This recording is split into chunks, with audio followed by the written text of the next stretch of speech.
देखें, मैं आपको अक्सर कहता हूं, जिस तरह बनु उमैया अपने आप को हजरत उस्मान गनी रज़ी अल्लाह ताला अन्हु और हजरत उमर बिन अब्दुल अजीज रहमहुल्लाह ताला के पीछे छुपाती है ना, ताकि हमारे करतूत छुप जाए इन दो बड़ी पर्सनालिटीज जिनका हम भी एहतराम करते हैं, इस तरह ये लोग इमाम बुखारी इमाम मुस्लिम को खुद से बाबा कहते हैं और फिर कहते हैं किताबें भी तो बाबों ने लिखी थी ना। और सरकार, हम तो तुम्हारे बाबों की बात कर रहे हैं, चिश्ती रसूलुल्लाह बाबा, लिवाई आज़म मिन लिवाई मोहम्मद वाला बाबा, साहब और शुक्र के कॉन्टेक्स्ट में अंबिया की तौहीन करने वाले बाबे, इनको बाबा क्यों कह रहे हो?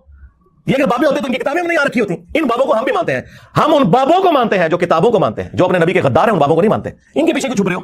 मुझे बताएं, क्या अबू लहब को रसूलुल्लाह के पीछे छुपाया जा सकता है हाशमी कह के? नहीं। इसी तरीके से बनु उमैया को हजरत उस्मान और हजरत उमर बिन अब्दुल अजीज रज़ियल्लाहु अन्हुमा व अलैहिस्सलाम के पीछे नहीं छुपा सकते।